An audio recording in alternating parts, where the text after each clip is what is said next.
Olá, amigos da Velocidade, sejam bem-vindos a mais uma edição do Velocidade Alternativa. Eu sou Vinícius Sacramento e vou contar para vocês um pouquinho do que aconteceu nesse final de semana do Grande Prêmio do Azerbaijão, quarta etapa da Fórmula 1 em 2023. Bom, primeira etapa em solo europeu, né, de verdade, mas ainda não começa a fase europeia. A gente sabe que tem aquela logística meio complicada da Fórmula 1. Semana que vem já tem corrida em outro continente, falaremos disso no final do vídeo. Essa corrida marcou a primeira corrida do formato de Sprint Race aprovado para 2023. Aprovado inclusive às pressas, né? Foi ventilado no começo do mês de abril e aprovado agora. Apenas um treino livre na prática e depois tudo já está valendo classificação. Classificação ainda na sexta-feira, né? O que seria o treino livre 2 passa a ser uma classificação para a corrida de domingo. E o sábado é todo dedicado para a Sprint Race. Então tem a classificação da Sprint Race e depois a Sprint propriamente dita.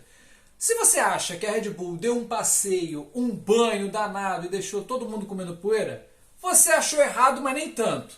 Porque, de fato, nos resultados finais, a Red Bull fez a dobradinha que se esperava, com o Pérez à frente. Mas não foi tão carne assada assim, não. A Ferrari surpreendeu pelo bom ritmo nos treinos, tanto que o Leclerc fez a classificação para a corrida, né, ainda na sexta-feira, e também fez a pole da sprint. Né? Ele fez o melhor tempo, andou muito próximo ali de Verstappen e de Pérez em todo o final de semana em ritmo de classificação, vale lembrar. Quando a corrida começou, tanto na sprint quanto na corrida completa, não teve jeito. Ativou DRS e na corrida em si, né, na corrida principal, até mesmo sem DRS o Verstappen estava muito colado. Mas já na sprint, o Pérez, na primeira oportunidade, jantou o Leclerc, que dali não saiu mais para a ponta. Vale lembrar, o circuito urbano de Baku é uma pista de rua e o Pérez é o rei das pistas de rua. Em Baku, inclusive, ele tem um excelente desempenho, 5 pódios, o único piloto a vencer a prova mais de uma vez, né, 2 vitórias consecutivas, tem um ritmo muito constante. O mexicano gosta muito das ruas apertadas de Baku. Mas o que eu queria ressaltar também é o seguinte: o De Vries e o Gasly tiveram um péssimo final de semana, foram as primeiras vítimas desse novo formato, tiveram problemas no treino livre, não conseguiram classificar da forma com que gostariam, largaram lá na rabeira do grid e o De Vries ainda por cima provocou o único safety car da prova, que foi bem morna, essa é a verdade. Para uma pista tão emocionante quanto é o Azerbaijão, que teve tantas corridas assim decididas ali nas últimas voltas, dessa vez ela foi bem morninha, muito pelo contrário. O que aconteceu foi que com esse safety car, o De Vries ele bateu no muro e aí o carro quebrou suspensão, não tinha o que fazer. Era um ponto de difícil remoção do carro, apesar de estar perto de uma agulha. Em Baku é um problema sério, os comissários, a chegada de equipamentos para remover carro não é nada fácil. Então provocou um safety car clássico e aí alguns pilotos que já tinham trocado pneu, caso do Hamilton, o próprio Verstappen tinha acabado de trocar pneu, colocar outro jogo de pneu duro. O que aconteceu com eles? Se deram mal. Perderam tempo, porque vários outros pilotos trocaram com o safety car, então gastaram menos tempo, e com isso o Verstappen acabou se afastando da liderança e o caminho ficou aberto para o Pérez vencer a prova.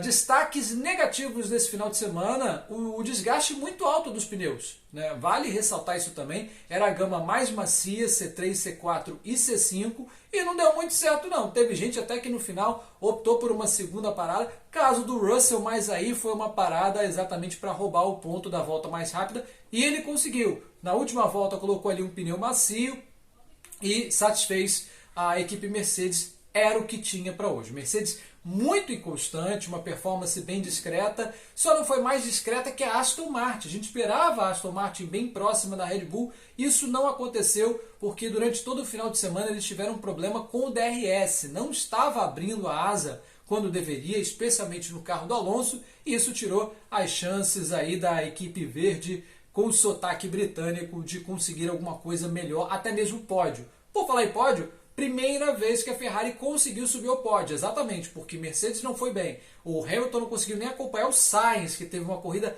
bem discreta, bem morninha, não saiu do quinto, sexto lugar o final de semana inteiro, o espanhol da Ferrari. A Mercedes não conseguindo acompanhar nem o Sainz, que dirá o Leclerc, né, que tinha um ritmo absolutamente melhor do que seu companheiro de equipe.